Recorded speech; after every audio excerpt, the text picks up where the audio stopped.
عبداللہ بن ابی اوفہ رضی اللہ عنہ نے بیان کیا کہ ہم رسول اللہ صلی اللہ علیہ وسلم کے ساتھ ایک سفر میں تھے۔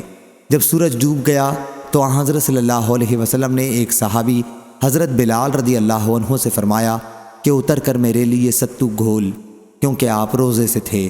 انہوں نے عرض کیا یا رسول اللہ صلی اللہ علیہ وسلم، اگر اندھیرا ہونے دیں تو بہتر ہے۔ آن حضرت صلی اللہ علیہ وسلم نے فرمایا کہ اتر کر ستو گھول۔ انہوں نے عرض کیا یا رسول اللہ صلی اللہ علیہ وسلم، اگر آپ اور اندھیرا ہو لینے دیں تو بہتر ہے، ابھی دن باقی ہے۔ پھر آن حضرت صلی اللہ علیہ وسلم نے فرمایا کہ اترو اور ستو گھول لو۔ آخر تیسری مرتبہ کہنے پر انہوں نے اتر کر آن حضرت صلی اللہ علیہ وسلم کا ستو گھولا۔ آن حضرت صلی اللہ علیہ وسلم نے اسے پیا۔ پھر آپ نے اپنے ہاتھ سے مشرق کی طرف اشارہ کیا اور فرمایا کہ جب تم دیکھو کہ رات ادھر سے آ رہی ہے تو روزے دار کو افطار کر لینا چاہیے۔